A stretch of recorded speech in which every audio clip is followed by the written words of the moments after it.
Bom, vocês estão prontos para receber a palavra de Deus? Eu quero tomar como ponto de partida da minha mensagem o Salmo 56:8. Salmo 56:8 é um salmo atribuído a Davi, e a tradição de longa data atribui esse salmo ao momento onde ele teria sido preso pelos filisteus em Gate. Nós não temos o registro desse detalhe, desse episódio na vida de Davi. Isso é uma menção, considerada histórica, atribuída à tradição, mas nós sabemos que Davi, enquanto fugia de Saul, esteve em Gate, onde ele se fez de louco diante do rei, justamente para não ser morto, e nós não sabemos os detalhes em que isso aconteceu. Mas todo o salmo fala de um momento de aflição, e com isso em mente, eu quero que a gente leia o verso 8. Ele diz assim: contaste os meus passos quando sofri perseguições, recolhe as minhas lágrimas no teu odre, não estão elas inscritas no teu livro? A frase inicial, contaste os meus passos quando sofri perseguições, eu particularmente não creio que seja literal. Eu tenho no meu relógio, como muitos de vocês, um contador de passos, e costumo normalmente avaliar ao longo do dia se eu dei o mínimo de passos, o básico do movimento que o seu corpo necessita para manter saúde. Agora eu preciso de um contador, porque eu não tenho tempo, eu não tenho paciência, nenhum de nós, para ficar contando passos. A pergunta é: Deus precisa contar passos? Até porque Ele não apenas é o Deus onisciente, que conhece tudo, mas Ele é o Deus presciente, conhece tudo antes de que as coisas aconteçam. A Bíblia diz que Ele sabe quantos fios de cabelo tem na sua cabeça. Ele sabe quantos passos você vai dar a vida inteira, e Ele não precisa ficar contando. Particularmente eu não acredito que a declaração é literal. Mas se ela é simbólica, o que significa? Davi está numa trajetória de fuga, peregrinando de lugar para lugar, numa fuga constante de Saul. Ele está longe de casa, longe dos familiares, longe da pátria, de tudo que ele ama, e não pode permanecer num lugar só, porque Saul está determinado a matá-lo, porque o vê como uma ameaça ao trono. Então, enquanto Davi segue peregrinando, e se você ler o salmo todo, você vai entender que é exatamente disso que ele está falando.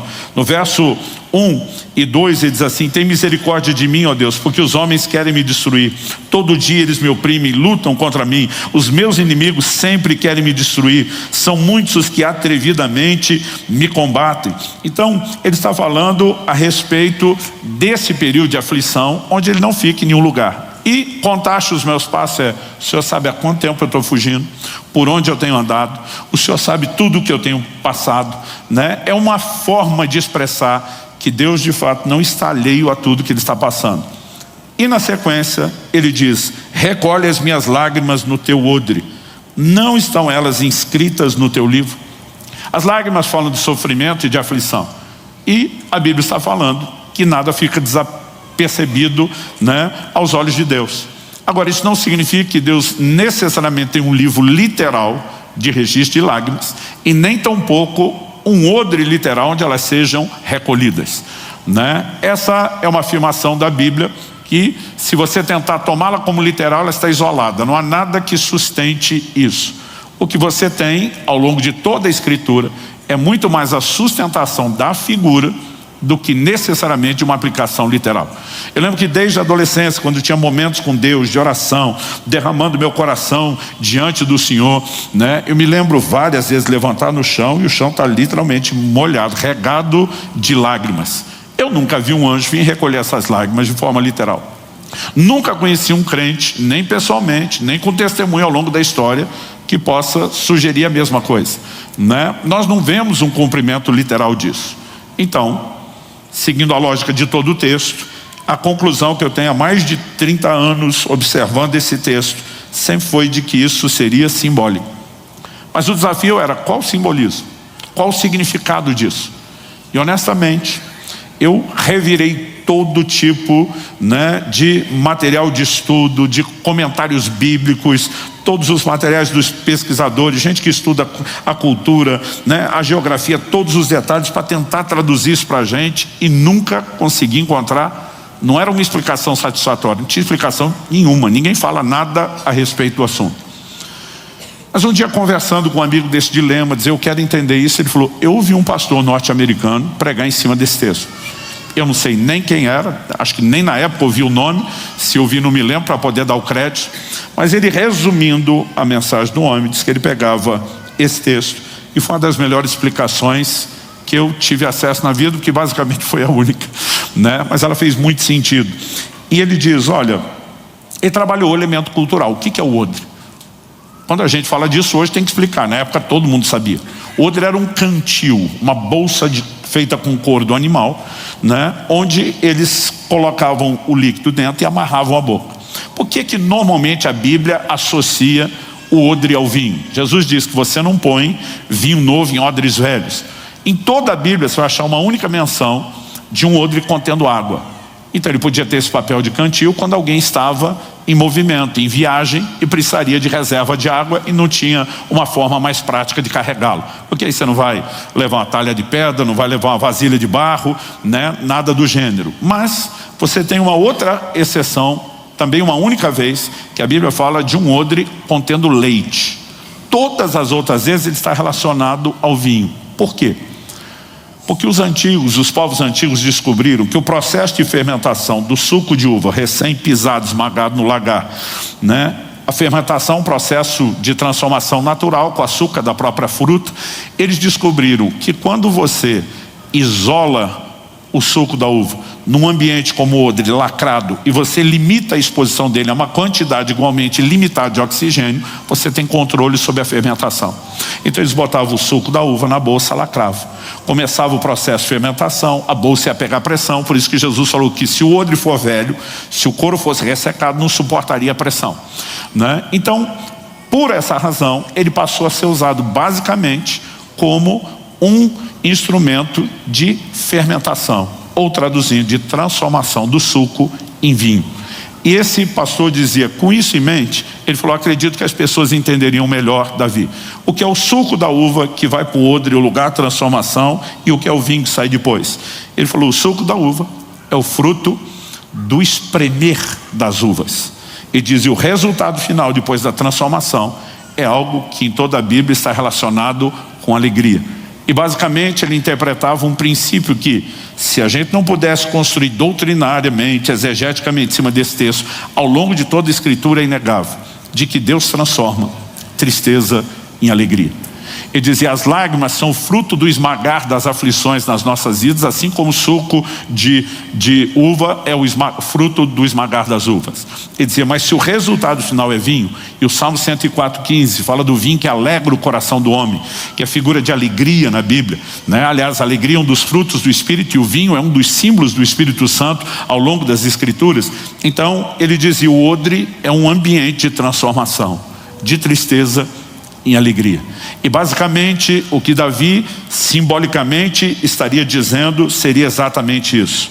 Eu não posso te garantir com toda certeza que foi essa a intenção do salmista, mas o que eu posso te garantir é que no mínimo isso é uma boa ilustração para tudo aquilo que a palavra de Deus apresenta de forma explícita. Em João no capítulo 16, no verso 20, Jesus diz, vocês ficarão tristes, mas a tristeza de vocês se transformará em alegria. Ele não fala apenas de ser substituída, mas transformada. Em Jeremias no capítulo 31, no verso 13, né, a Bíblia diz, então a virgem se alegrará na dança, juntamente com os jovens e os velhos. Transformarei seu pranto em júbilo. De novo, não é substituirei, transformarei. E os consolarei. E lhes darei alegria em vez de tristeza. Ao longo das Escrituras nós temos afirmações específicas, detalhadas, de Deus transformando tristeza em alegria.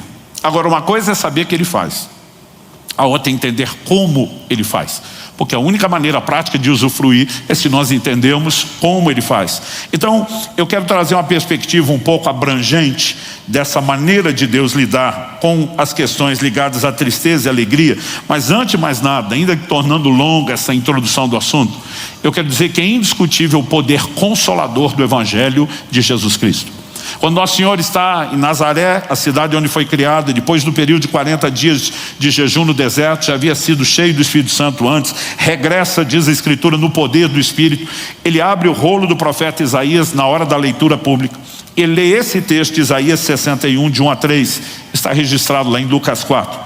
O Espírito do Senhor Deus está sobre mim, Porque o Senhor me ungiu para pregar boas novas aos pobres, enviou-me a curar os quebrantados de coração, essa frase é importante, a consolar todos os que choram e a pôr sobre todos os que choram em Sião uma coroa em vez de cinzas, óleo de alegria em vez de pranto, manto de louvor em vez de espírito angustiado.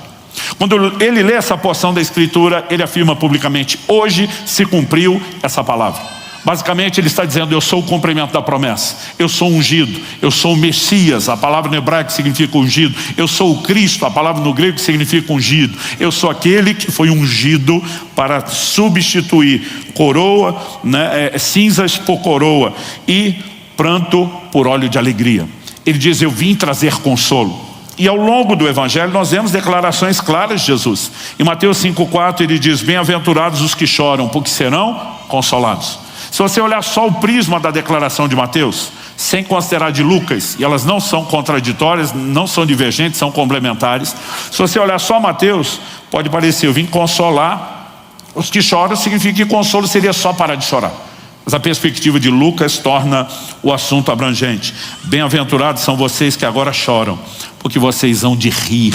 Não é apenas parar de chorar, é substituir o choro pelo riso, a tristeza pela alegria. E de acordo com as Escrituras, é possível esperar alegria depois do choro.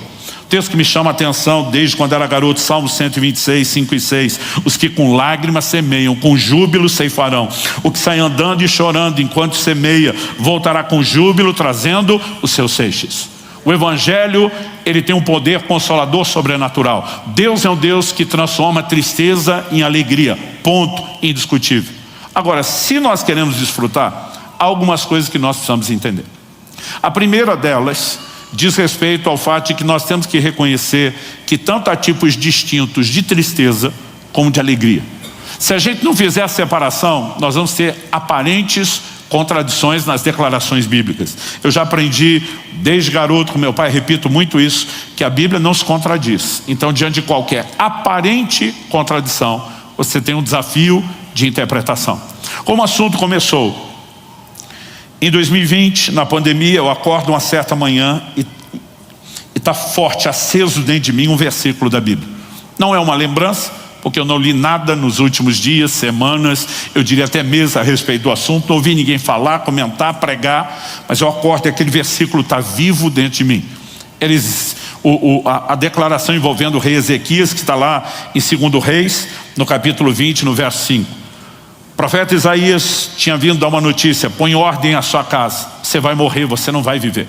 A Bíblia diz que ele vira para a parede, ele chora, ele ora a Deus. Isaías nem foi muito longe, o Senhor diz: volte e diga a Ezequias, príncipe do meu povo, ouvi as tuas orações, vi as tuas lágrimas, eis que eu te curarei. Ao terceiro dia você subirá à casa de Deus. E essa expressão, vi as tuas lágrimas, mas pensa num negócio que veio forte dentro de mim.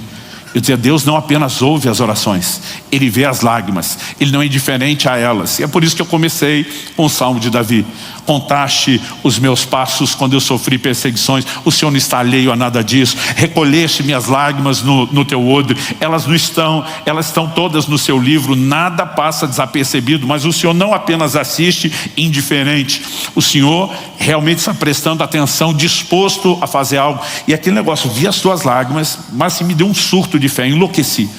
Eu dizia: nosso choro chama a atenção de Deus, Ele não está indiferente à nossa dor. Aquilo dentro de mim ferveu o dia inteiro, eu estava empolgadíssimo. Mas no dia seguinte acordei com outro versículo, que parecia antagônico, contrário até. Qual era o versículo? Malaquias 2,13. Vocês cobrem o meu altar com choro, com lágrimas, com gemidos, e eu não vos ouço. Falei: mas ontem o Senhor via as lágrimas, agora o Senhor está nem aí para as lágrimas. E aquilo dentro de mim o dia inteiro.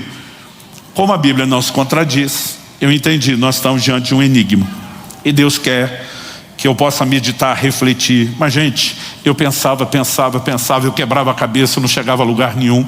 Então primeiro comecei a conversar com a Kelly. Lissa estava na época em casa, botamos ela na discussão, E eu lembro que a turma dizia assim: se você não sabe, a gente também não. Eu lembro que na ida a São Paulo, nós fomos de carro, toda a família, porque Com a pandemia nós não estávamos podendo ter reuniões, a não ser aquelas de transmissão online com muito pouca gente, os devidos cuidados. Então vários eventos, inclusive que nós teríamos, né, e outros que eu participaria, estavam todos no online. E um desses nossos eventos seria o Casas da DOC. E como a maioria dos preletores estava na região de São Paulo, nós transferimos o centro das gravações, né, para Campinas, usamos a estrutura de uma igreja lá, e lá fomos. No caminho, parei em São Paulo, na casa do pastor Eibe, e à noite nós estávamos hospedados com eles, tinha um momento do culto familiar que nós participamos, e sempre tem um momento do compartilhar da palavra. E o Eibe fala assim para mim: você quer compartilhar algo? Eu falei: eu quero compartilhar uma dúvida. E falei: e aí, Deus vê ou não vê as lágrimas? Né? Eibe e André me olharam com a mesma cara da Kelly, nunca paramos para pensar nisso, né? Mexemos, tanto os filhos dele como os meus, estudando teologia, começamos a questionar, ninguém opinava nada.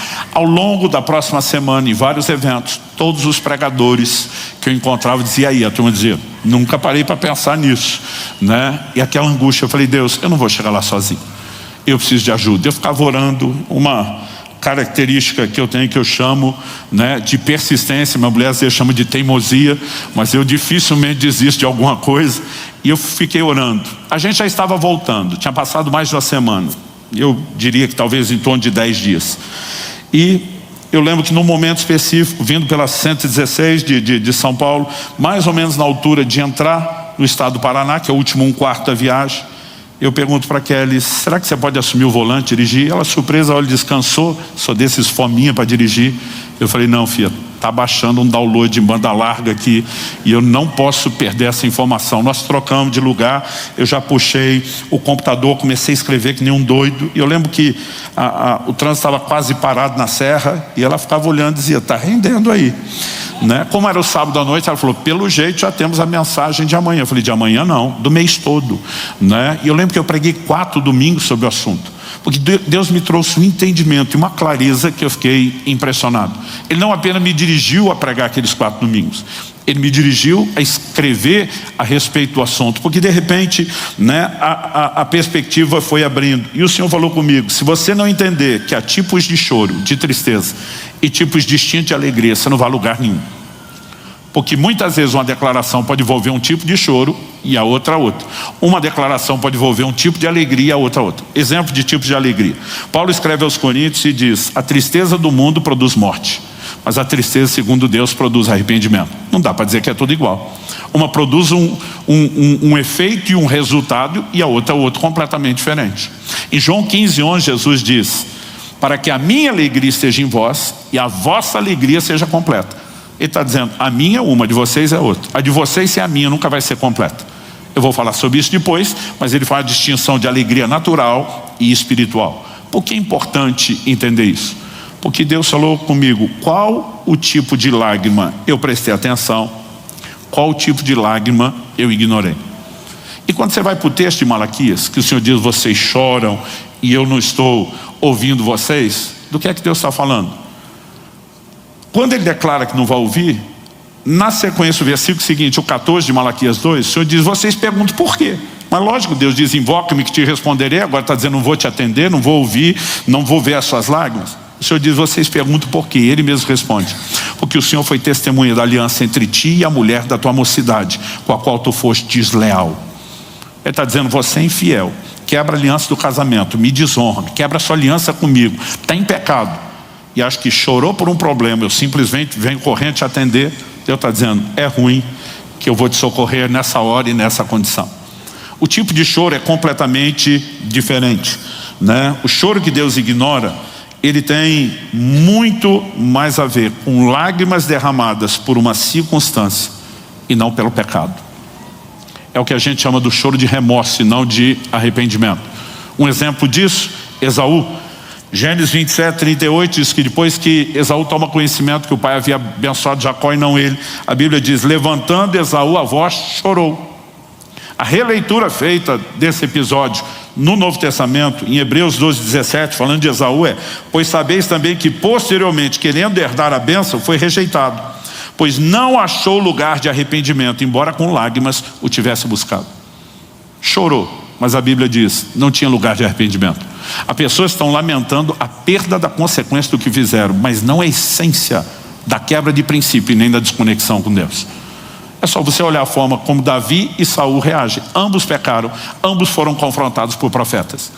Quando Samuel vai a Saul dizendo: o Senhor vai tirar de você o reino, vai sair, ele agarra o Samuel pela capa, a ponto de rasgá-lo e diz: fica comigo, me honra diante do povo. Ele não estava nem aí com Deus, não sinalizou nenhum pesar pelo que fez a Deus, mas falou: você vai ficar do meu lado, vai manter a média, porque eu não quero ninguém me olhando diferente.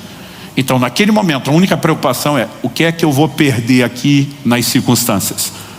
Quando Davi pecou, o salmo de arrependimento dele no 51 é: não retires de mim o teu espírito e nem tampouco a alegria da tua salvação. Em outras palavras está dizendo: se tiver que perder o reino, eu perco qualquer outra coisa, eu não posso perder o Senhor. Dá para perceber a essência da diferença. Então nós conseguimos olhar ao longo da Escritura. Pedro nega Jesus 3 vezes, chora amargamente. Mas a Bíblia diz que Judas, depois de trair Jesus, tomar de remorso, vai se enfocar. Há uma diferença entre uma coisa e outra. Então, o mesmo Deus que transforma a tristeza em alegria, ele vai fazer afirmações na Bíblia que podem soar contraditórias. Uma delas, por exemplo, está lá no livro de Tiago. Aliás, muitos anos atrás aqui, eu preguei uma mensagem que é transformando a alegria em tristeza. A turma falou: pastor, agora está do contrário? Eu falei: não. Ele diz, Tiago 4, versos 8 e 9: cheguem perto de Deus, ele chegará a vocês. Limpe as mãos, pecadores, e vocês são indecisos, purifiquem o coração. Reconheçam sua miséria, lamentem e chorem. Que o riso de vocês se transforme em pranto e que a alegria de vocês se transforme em tristeza. Verso 10: humilhem-se diante do Senhor e ele os exaltará. Quando nós estamos falando de pecado, não há como Deus simplesmente olhar para alguém que está sofrendo as consequências do pecado e dizer: não, mas não tem problema, vou te dar alegria. Deus diz: só tem um remédio. Você precisa trocar a alegria transitória do pecado. Uma vez vi um pregador dizendo: não existe prazer no pecado. Eu falei: se não tivesse, ninguém pecava.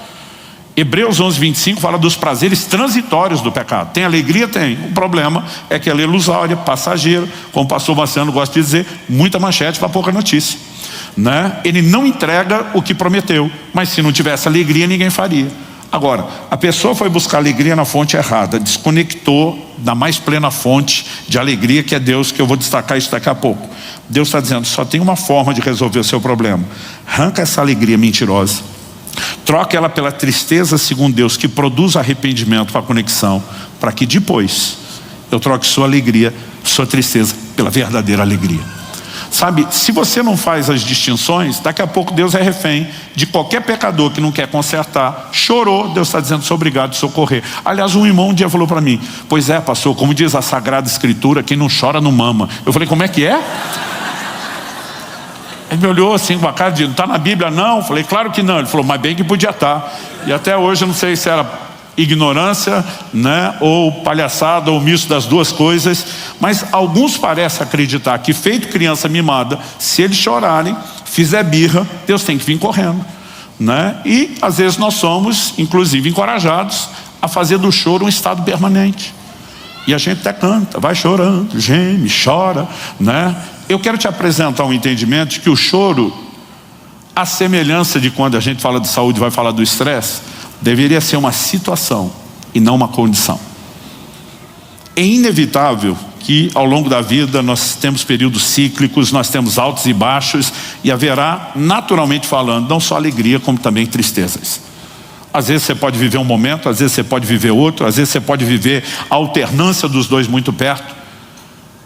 Quando Jesus fala de alegrias naturais, nós precisamos entender que há circunstâncias que vão produzir alegria no nosso coração, mas há circunstâncias também que vão produzir tristeza.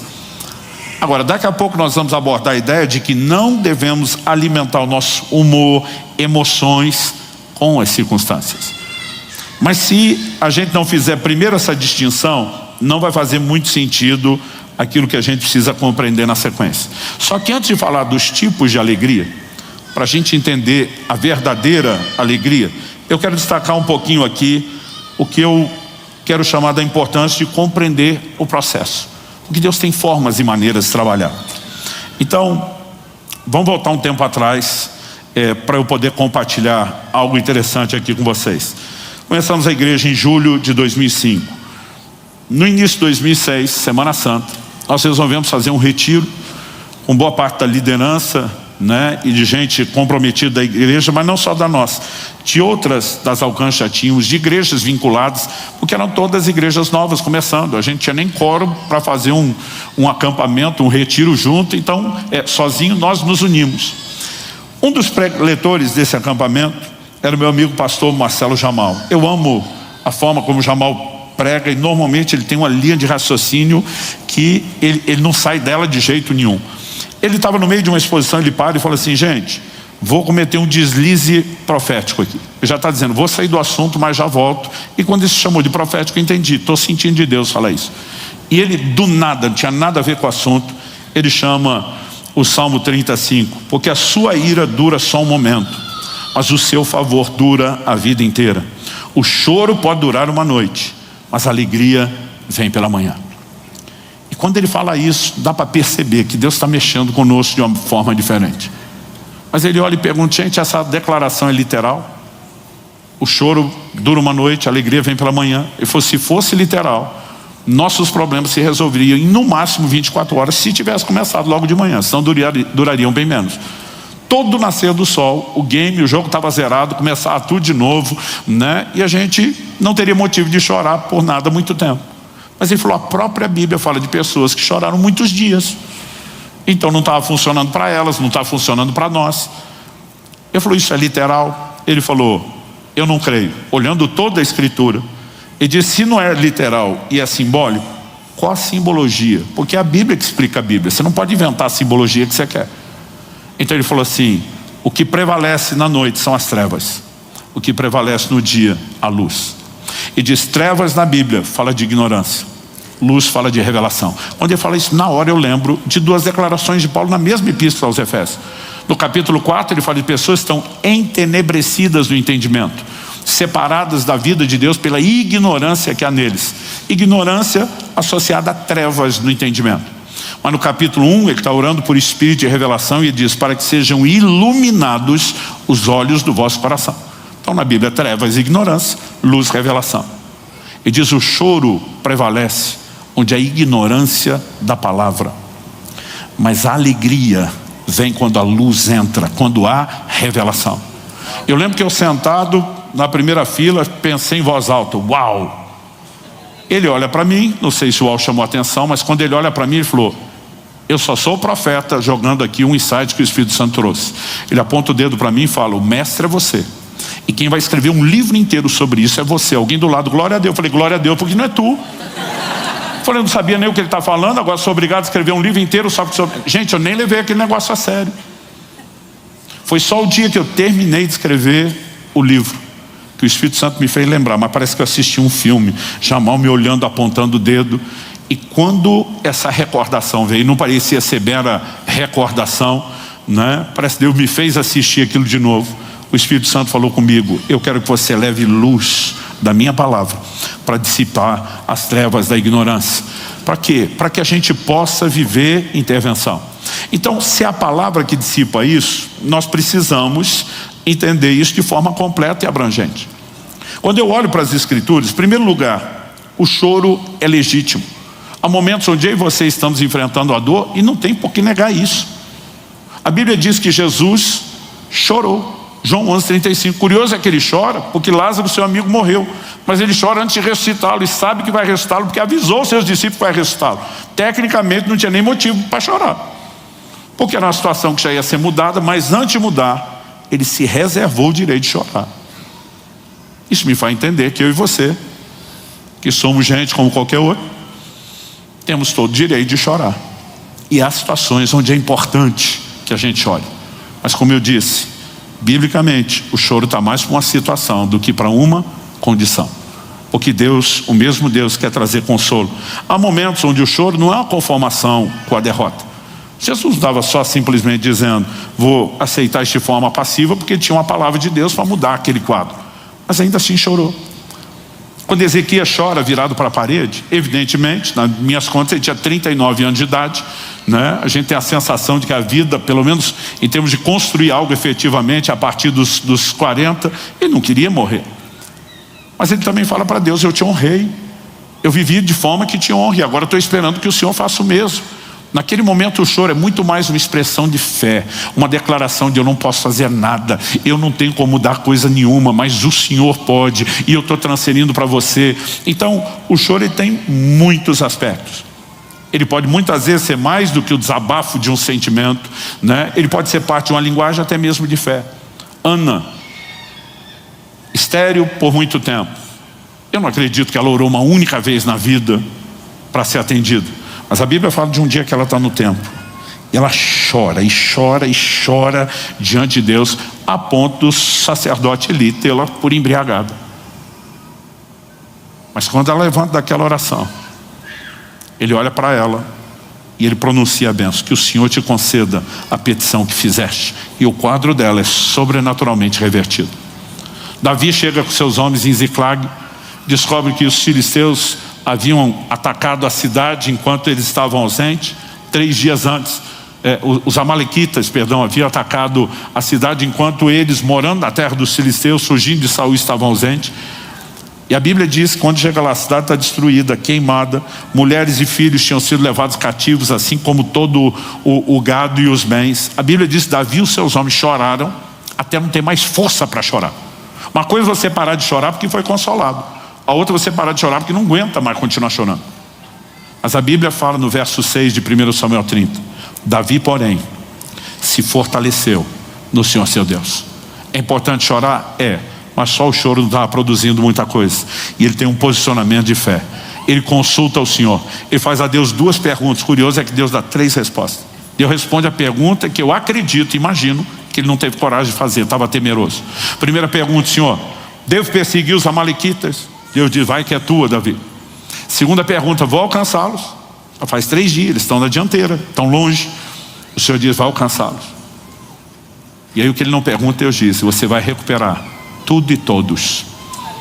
Que talvez essa altura a missão de persegui-lo será só vingança ou será de resgate?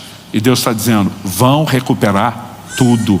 E aquela tristeza foi transformada em alegria. O choro, ele está presente em vários momentos das Escrituras e a gente percebe para ser mudado por Deus. Salmo 126, 1 e 2, a gente citou antes os 5 e 6, dos que com lágrimas semeiam. 1 e 2 diz: quando o Senhor restaurou a sorte de Sião, ficamos como quem sonha. Então a nossa boca se encheu de riso e a nossa língua de júbilo. Agora, quase todos esses textos, eles estão apontando para uma mudança de circunstância. Ezequias está chorando porque não quer morrer, mas Deus diz: eu vi as suas lágrimas e vou te dar a alegria de viver um pouco mais. Deus restaurou a sorte de Sião, que estava devastada, mudando circunstâncias, a mudança de sentimento. Porque algo que eu quero adiantar sobre os tipos de alegria, nós já falamos que tem alegrias naturais e temos alegrias de ordem espiritual. Quando Deus cria e estabelece o homem no Éden, Salmo 16, 11 diz: na tua presença há plenitude de alegria, a mais cheia, completa, perfeita, plena medida de alegria e realização só se encontra no lugar, na verdade, de uma pessoa: Deus. Ele diz: a sua destra, delícias perpétuas. Diferente dos prazeres transitórios do pecado, as alegrias em Deus são permanentes, são duradouras, são eternas. Agora, quando Deus cria o homem, que porque ainda não pecou, tem plena comunhão com ele, fonte de acesso, ele não privou o homem de outras alegrias. A Bíblia diz que Deus olha para o homem e diz: não é bom que esteja só. Emocionalmente Deus falou: você precisa de um semelhante, um outro nível de interação. E Deus bota em execução o plano eterno do casamento, para dar não apenas deleite emocional, mas até deleite físico. Deus diz para o homem: vocês podem comer de toda a árvore do jardim. E esse toda, eu brinco que na minha Bíblia está em negrita e caixa alta, toda. Porque assim, Deus podia ter feito uma fruta só, com uma única cor, cheiro, tamanho, textura, né, sabor, com todos os nutrientes. A gente comeria a mesma coisa o resto da vida. Ia ser um tédio, mas a nutrição estaria garantida. Mas não foi isso que Deus deu. Ele nos deu paladar. Alguns de nós temos superpoderes no paladar, né? E Ele caprichou na variedade. Ele está dizendo: eu não me importo que vocês tenham acesso a outras formas de alegria. Mas eu disse: não tem só a alegria da minha presença e essas naturais legítimas. Eu disse: vocês só não podem ultrapassar esse limite e buscar alegria em terreno proibido. Porque essa falsa alegria do pecado vai roubar vocês tanto da alegria natural como da espiritual, porque nem a natural é duradoura, e vai desligar vocês da fonte. Ele deixou claras advertências. E se eu e você não entendemos a dinâmica, nós podemos bagunçar as coisas. Por quê? Se eu e você achamos que tristeza ou alegria é só circunstancial, então Deus só tem uma maneira de transformar tristeza em alegria. Qual? Mudando a circunstância, e sempre em nosso favor. Exemplo de alegrias naturais, além das que eu já dei. 4 anos atrás, na pandemia, um mês depois de eu ter pregado toda essa série de mensagens, na verdade, no início do mês, na sequência, Kelly e eu tivemos uma das maiores alegrias naturais da vida. Entramos para a adolescência. Eila Maria, nossa primeira neta, nasceu. E a gente não sabe se a gente classifica a gente de bobão ou babão, né? Porque é uma mistura dos dois. É uma delícia isso. Mas não é uma alegria espiritual, gente. Qualquer avô, e os netos são a sobremesa da vida, não é? Temos avós no recinto. Gente, talvez já nessa semana que vem está chegando meu 3º neto, né? É uma delícia, é bom demais. Mas mais ou menos uns 15 dias, não deve ter passado muito depois disso, meu sogro faleceu. E nós tivemos dor e tristeza dentro de casa. Sabe o que é curioso? Que a tristeza da perda do meu sogro, né? Aquele olhando para o pai, não roubava a alegria do nascimento da neta, mas a alegria do nascimento da neta não acabava com a dor, porque eram circunstâncias diferentes, e cada um gerava um tipo de sentimento, e nós tivemos que lidar com os dois quase que ao mesmo tempo, de forma simultânea. Se Deus transformasse tristeza em alegria só mudando circunstâncias, a gente não teria nenhum familiar próximo morrendo e permanecendo morto. E o luto muitas vezes vai durar tempo. Então nós precisamos entender biblicamente que o processo é maior, ainda que em certas circunstâncias, né, nós vamos ver Deus mudando o que está do lado de fora, aquilo que é circunstancial. Muitas vezes Deus não vai mudar o que está do lado de fora, Ele vai mudar do lado de dentro. Então deixa eu te dar um exemplo disso. Uma das perguntas que as pessoas me fazem muito quando estão lendo a Bíblia, falam: pastor, eu não entendo bem isso. É quando Jesus, lá no Getsemane, diz: Pai, se possível, passa de mim esse cálice. Fala: pastor, o que é passar o cálice? Eu falo: olha, na Bíblia, e até especificamente no ensino de Jesus, cálice é sofrimento. Jesus está pedindo para escapar de um sofrimento. A pergunta é: qual sofrimento? Ele está na agonia da morte que está para se manifestar. Ele sabe que não vai ter só sofrimento físico. Ele vai carregar os pecados do mundo todo, a ponto de na cruz bradar: Deus meu, por que me desamparaste? Billy Graham, dos maiores evangelistas da história, dramatizou isso como dizendo que naquele momento Deus vira as costas para o Senhor Jesus, porque Ele assumiu a nossa separação, a dor da nossa separação. A agonia foi tamanha a ponto de ele transpirar gotas de sangue, né? É algo assim, fisiologicamente a pessoa tem que viver um nível de tortura assim absurdo para chegar nesse ponto, e antes mesmo da coisa começar, ele já está vivendo esse nível de sofrimento. O que você acha que ele está dizendo para Deus?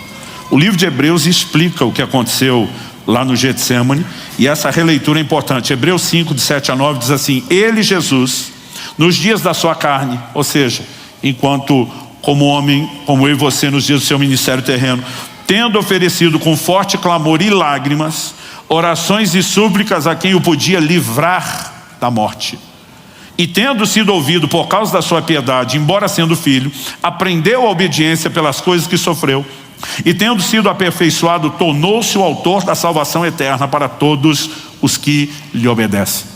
Tendo oferecido com forte clamor, lágrimas. Esse é o momento que a Bíblia descreve Jesus chorando. Mas a pergunta é: Deus mudou a circunstância? Jesus escapou da cruz? Não, porque o próprio Jesus lá diz: mas seja feita não a minha, mas a sua vontade. E o texto diz que ele foi aperfeiçoado enquanto homem. A Bíblia diz que ele aprendeu a obediência pelas coisas que sofreu, no processo que passou. Eu lembro da adolescência lendo esse texto e eu fiquei assim muito confuso. Eu dizia: mas peraí, como que Jesus aprendeu a obediência se ele sempre foi obediente? A definição bíblica de pecado em 1 João 3,4 é a transgressão da lei. A Bíblia diz que Jesus nunca pecou, então ele sempre obedeceu. Se ele já é obediente uma vida inteira, como é que ele está aprendendo obediência? Eu fui conversar com meu pai: não tem nada errado nessa tradução. Eu não estava duvidando da Bíblia, mas estava duvidando da tradução. Meu pai riu e falou: não, filho, não tem nada de errado. Eu falei: mas como que ele aprendeu obediência? Ele já era obediente. Meu pai deu uma resposta que eu não entendi, foi nada, eu achei ele vazio. Falou: filho, não está falando de aprender os primeiros passos da obediência, está falando de aprender os últimos. Eu fiz cara que entendi, saí, fiquei anos insatisfeito com aquilo. Meu pai já estava com o Senhor. E um dia estou lendo Filipenses capítulo 2, falando de Jesus. Ele, subsistindo na forma de Deus, não teve o ser igual a Deus, algo ao qual deveria se aferrar, se prender, mas esvaziou-se de si mesmo, assumiu a forma de homem, e como homem foi obediente até a morte. E de repente aquele até abre os meus olhos. Falei: peraí, até a morte. Esse é o último nível da obediência. Jesus não tinha praticado isso ainda, tinha praticado todos os outros, mas a hora de morrer chegou agora. Ele vai viver um profundo nível de sacrifício. E a Bíblia está dizendo que enquanto homem, para se render à vontade de Deus, ele está sendo aperfeiçoado. E há momentos que mesmo chorando, e a Bíblia diz que ele foi ouvido pela sua piedade, mas se foi ouvido porque não escapou da cruz, ele não está orando pela cruz, ele está orando pelo sentimento de enfrentar a cruz. Deus diz: eu vou deixar você passar pela cruz, mas eu vou te dar capacidade de enfrentar isso. E sabe, há momentos onde nós vamos perceber que Deus não está mudando as circunstâncias, Ele está nos mudando em meio às circunstâncias. Então pode ser que Deus vai transformar tristeza em alegria mudando as circunstâncias. Muitas vezes Ele fez isso na Bíblia, Ele faz ao longo da história, Ele tem feito na minha e na sua vida, e vai continuar fazendo, porque Ele é o mesmo e não mudou. Ele ainda é o Deus de milagres, de mudança e intervenções. O que nós não podemos achar que é só isso, porque há momentos que Ele vai nos mudar em meio às circunstâncias. E há circunstâncias onde nós podemos viver tudo, porque apesar de não ter mudado as circunstâncias para nos mudar em meio dela, muitas vezes depois de nos ter mudado a circunstância, há momentos onde nós o veremos mudando também as circunstâncias depois. Eu já experimentei isso também. Agora, o que nós precisamos entender é que se a tristeza transformada em alegria não é apenas mudança de circunstâncias, e pode ser uma mudança interior, a pergunta é como isso se processa. Porque quando a gente fala das circunstâncias, não é difícil entender. Eu citei no início João 16:20, quando Jesus diz: a tristeza de vocês se transformará em alegria. Se olhar o contexto, Jesus está anunciando sua morte. E ele diz assim: em verdade digo que vocês vão chorar e se lamentar, e o mundo vai se alegrar. Ele diz: enquanto vocês estão sofrendo minha perda, o mundo está nem aí para mim, me odiando, vai fazer festa. Ele diz: mas a vossa tristeza se transformará em alegria, porque ele diz: eu vou surpreender, e quem estava alegre com a minha morte vai ficar assustado e triste, e vocês estavam tristes, vão ficar felizes. Essa mudança era circunstancial. Jesus estava anunciando sua ressurreição. Mas é só isso? Não. Cântico profético de Abacuque capítulo 3, de 17 a 19. Ainda que a figueira não floresça, que não haja fruto na vide, que o produto da oliveira falhe, que os campos não produzam mantimento, que o rebanho seja exterminado da malhada e no curral não haja gado. Não é porque tudo dependia da agropecuária. Ele está basicamente dizendo: ainda que a casa caia, que o circo pegue fogo, que tudo vá para o beleléu. E diz: todavia eu me alegrarei no Senhor, exultarei no Deus da minha salvação, porque Ele faz os meus pés como os da costa e me faz andar nos meus lugares altos. Todo cristão precisa entender que para viver alegria nós não dependemos apenas de circunstâncias favoráveis. Nós temos acesso à mais plena, poderosa fonte de alegria, que não é de origem circunstancial, e ela emana do próprio Deus. Quando olho para as Escrituras, evidente, esse é o meu terceiro e último aspecto, eu e você precisamos entender a fonte da verdadeira alegria. Quando Jesus diz: para que a minha alegria esteja em vós e a alegria de vocês seja completa, ele deixou claro: tem a de vocês, tem a minha. A de vocês sem a minha nunca será completa. A pessoa pode ter todas as alegrias circunstanciais, ela nunca estará satisfeita e realizada. E não tem uma pessoa nessa terra, por melhor que seja a sua vida, que estará preenchida sem Deus. Mas a questão é: Deus apenas preenche a alegria natural? Não. Ele preenche o espaço até quando essa das circunstâncias está faltando. O apóstolo Paulo diz em Filipenses capítulo 4, eu vou ler do 11 ao 13: digo isso não porque esteja necessitado, porque aprendi a viver contente. Você pode repetir essa frase? Diga: aprendi a viver contente. Agora com mais empolgação: em toda e qualquer situação. Paulo está dizendo: eu não dependo de situações favoráveis para estar contente. Agora isso não é automático, não é espontâneo. Ele falou: aprendi. Ele está dizendo: descobri um segredo. acessei algo que muita gente não acessou. Verso 12, sei o que é passar necessidade e sei também o que é ter em abundância. Aprendi o segredo de toda e qualquer circunstância, tanto de estar alimentado como de ter fome, tanto de ter abundância como de passar necessidade. Ele diz, não importa se eu estou no melhor momento, se eu estou no pior, né? Se eu estou surfando na onda, se eu estou no pior perrengue, aprendi a viver contente. Paulo então divide logo o segredo. Verso 13, tudo posso naquele que me fortalece. A maioria dos crentes lê tudo posso como se fosse posso fazer, realização. Paulo não está falando disso. Ele diz, eu posso suportar, não importa se tem escassez ou se tem abundância. Minha alegria, o meu humor não é ditado pelas circunstâncias. Ele está dizendo, eu tenho uma outra fonte, minhas raízes estão em Deus. É Ele que me fortalece, é Ele que me dá o que eu preciso para enfrentar qualquer situação, e vou enfrentar com um sorriso no rosto. E aí você olha para a primeira geração de apóstolos, uma igreja perseguida, maltratada, atacada, e o tempo todo cheio de alegria. Atos capítulo 5, verso 41, nos fala dos apóstolos saindo do sinédrio alegres por terem sido considerados dignos de sofrer afrontas pelo nome do Senhor. Jesus diz, alegrai-vos quando vos perseguirem. Evidentemente a Bíblia não está focando o processo, que é desconfortável. Prisão daquela época não era melhor do que a de hoje, normalmente era bem pior. Mas o próprio Jesus em João 16 diz, a mulher grávida quando está para dar à luz sente tristeza. Jesus não está desmerecendo essas mães, são heroínas. Aliás, se dependesse de nós, os homens, para ter filho, a terra estava desabitada há muito tempo. Eu acho de uma grandeza e de uma coragem impressionante, né? Essa reta final do parto da minha nora, eu estou orando mais por ela do que pelo bebê que está chegando. Porque eu fico pensando, se fosse eu estaria que nem Jesus no Getsemane, dizendo, passa de mim esse cálice, né? Mas ela tem tristeza. Por mais que ela vai encarar isso bravamente, ela sabe o que está esperando, principalmente quem já passou. Mas Jesus diz, mas logo depois de ter nascido o filho, já não se lembra da tristeza, pela alegria de ter chegado alguém ao mundo. Esse entendimento é importante para você compreender o que Tiago 1,2 está dizendo. Meus irmãos, tende por motivo de grande alegria. Fosse só alegria já era um desafio, o passados por várias provações. Fosse só aprovação no desafio, mas várias. Como ter grande alegria em várias provações? E diz, sabendo que a prova da vossa fé produz perseverança. A perseverança vai ter ação completa, para que vocês sejam íntegros, inteiros, não faltando em coisa alguma. Basicamente está dizendo que a alegria não vem do processo, ela vem do resultado. Então ele diz, encare o processo que é doloroso, já antecipando o resultado, entendendo que isso justifica e que vai valer a pena.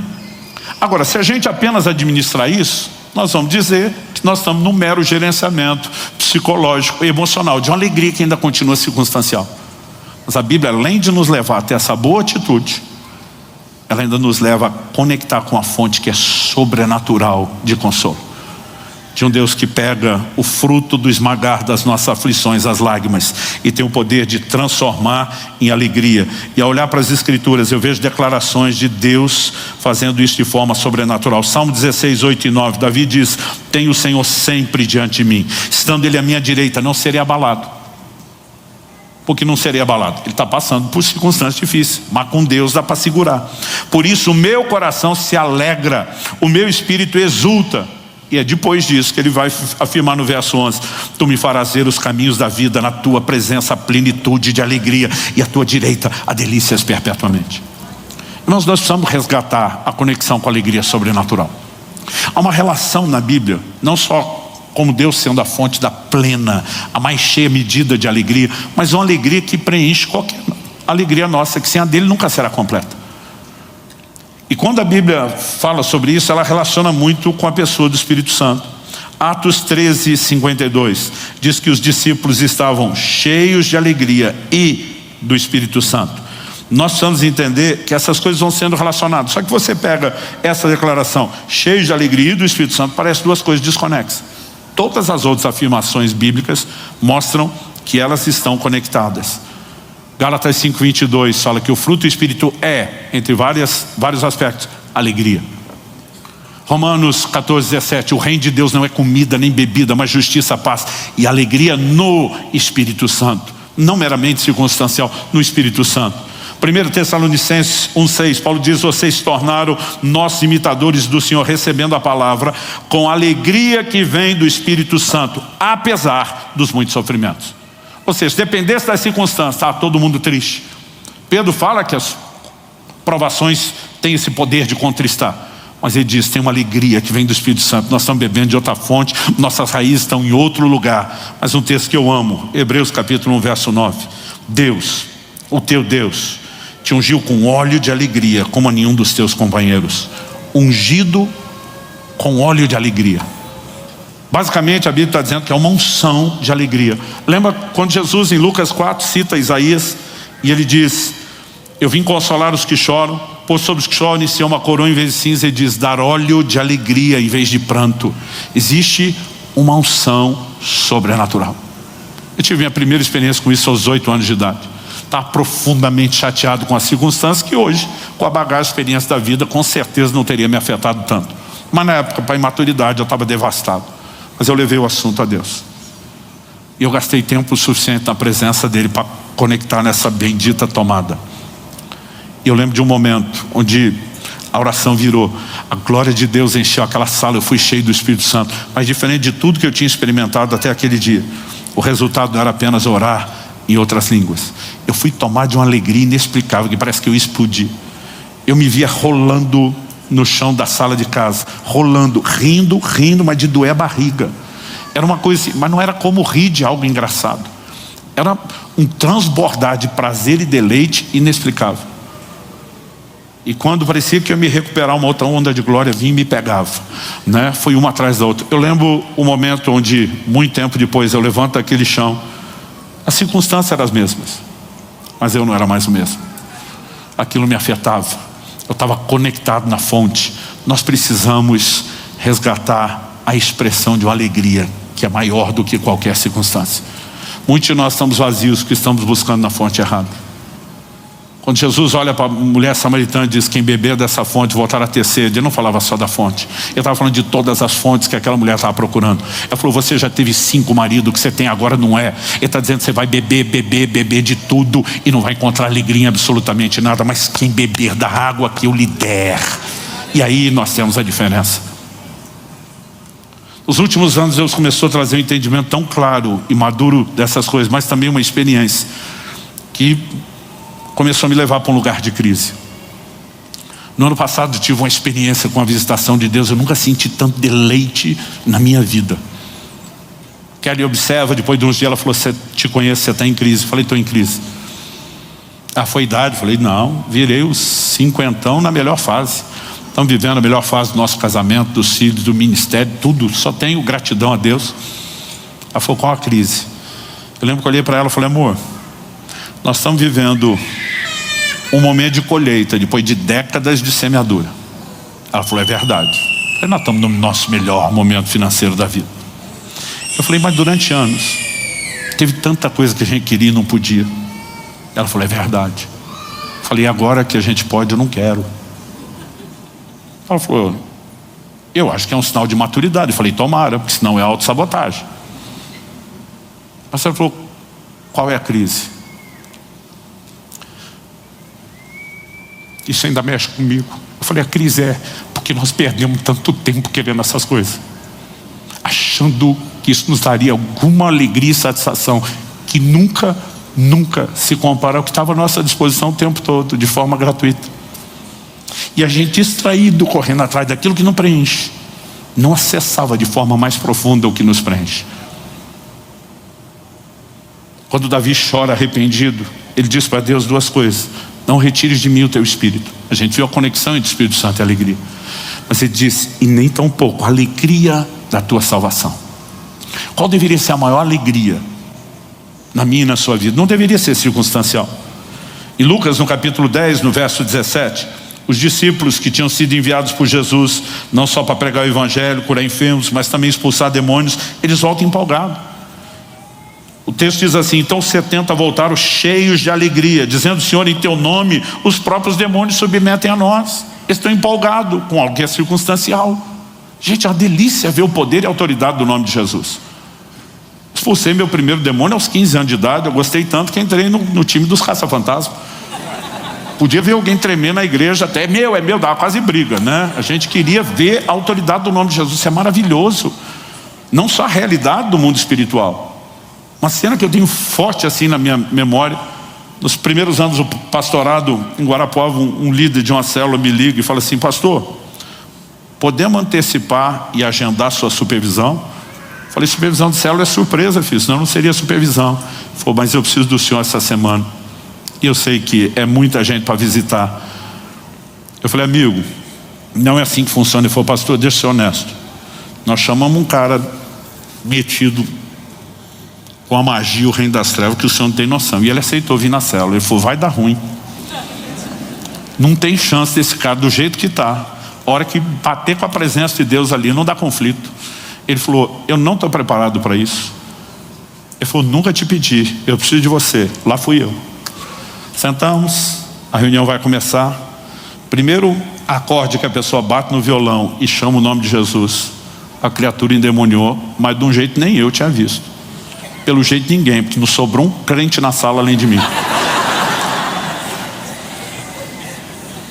O homem era magrinho, franzino, mas ele cai pro chão e começa a serpentear, literalmente, com os braços e perna fechada. Eu não sei como ele arrastava no chão, parecia uma serpente. Não ficou um, ele veio na minha direção. Eu estou sentado numa cadeira de madeira, que ela é toda madeira maciça, aquelas coisas bem de antigamente que não se faz. Gente, a cadeira era pesada e difícil de movê-la sozinho. Agora, eu estava sentado em cima dela, e era o eu de antigamente, com quase 130 quilos. Aquela criatura que vem rastejando para na minha frente, só me olha, pega no pé da cadeira com a mão, sem nem usar o cotovelo como alavanca. Ele levanta a cadeira e eu em cima, com uma mão, um franzininho. Impossível qualquer pessoa naquela condição fazer isso. A gente sabe que é uma tática de intimidação do diabo. Estava funcionando para os outros. Eu já vinha jogando o jogo há muito tempo. Dei uma palavra de ódio: bota a cadeira no chão, não se atreva a fazer mais nada. Repreendemos, expulsamos o demônio, o cara foi liberto, aceitou Jesus, foi uma festa. Não tem como não ficar empolgado. Você tinha que ver os crentes depois.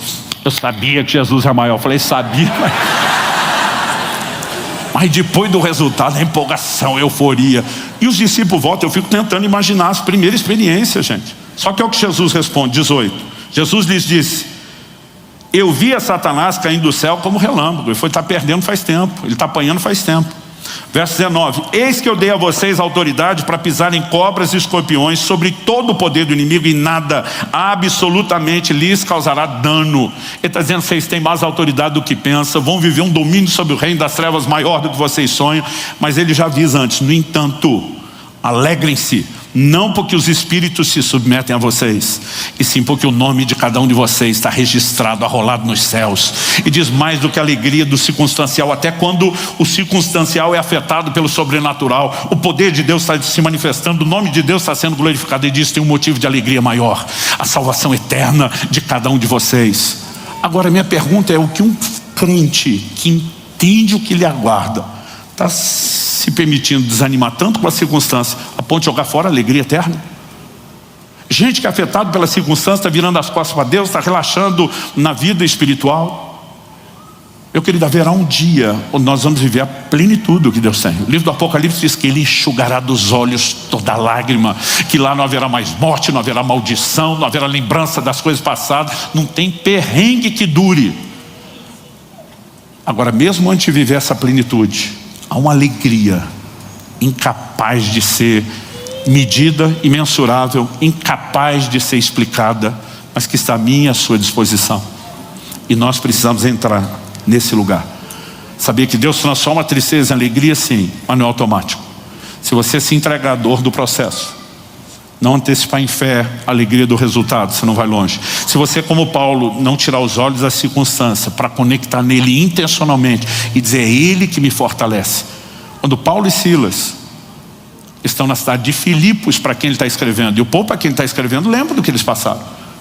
Eles foram presos, açoitados, a Bíblia diz meia-noite, estão pendurados, mãos e pés amarrados no tronco, açoitados sem nenhum tratamento, as feridas, tudo lá exposto. A Bíblia diz que ninguém dormia, porque Paulo e Silas não deixavam ninguém dormir. O que eles estavam fazendo? Orando e cantando louvores. Tiago escreve, diz: algum de vocês está aflito? Ore. Vocês estão orando, eu estava aflito. Mas diz, algum de vocês está contente? Cante louvores. Ele está dizendo, podemos estar aflitos com a circunstância a ponto de orar, mas estamos felizes com Deus, que está acima de tudo, que nos fortalece, então nós vamos louvar. E pessoas que entraram nesse lugar primeiro, aí vão ver terremoto, sacudindo a prisão, abrindo porta. Sabe, eu e você precisamos conectar e celebrar de forma contínua a alegria da salvação. Você pode dizer amém? Vamos ficar em pé para parecer que está acabando.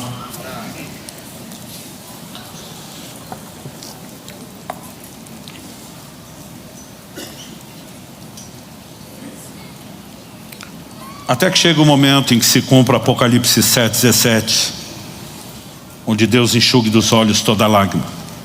Nós ainda vamos ter que lidar com isso.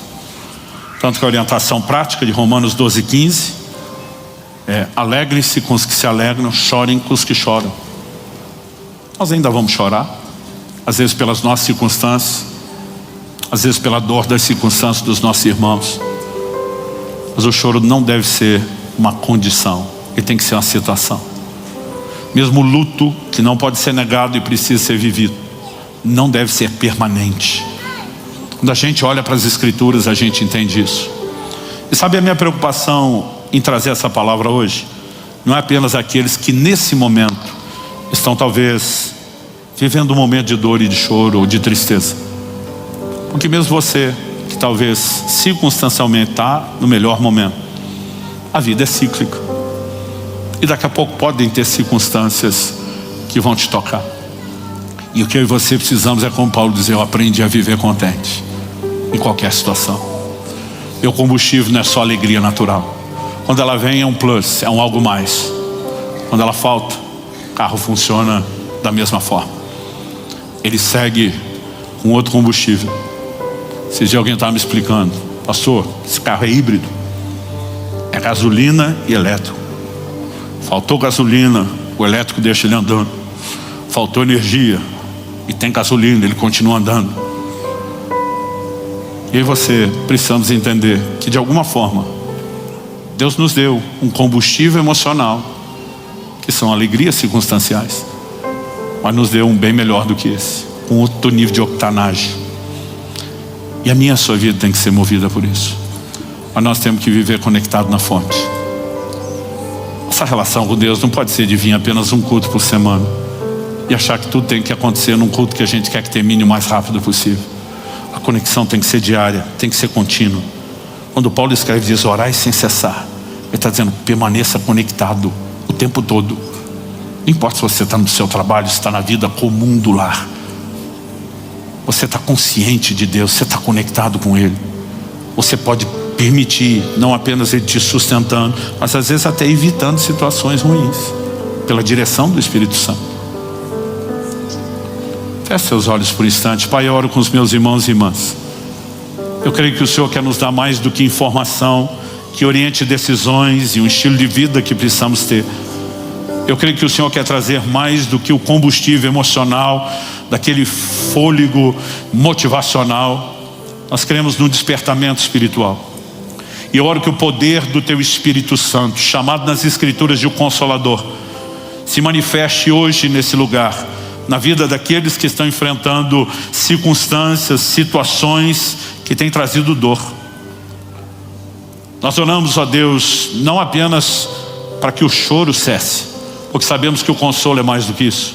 Nós oramos que o riso chegue. Nós oramos que as trevas de ignorância sejam dissipadas, não apenas pela orientação da Tua palavra, mas também pela revelação e aplicação prática do Teu Espírito dentro de cada um. E nós oramos por um sopro de vida dos céus. Oramos que o Senhor reacenda essa chama da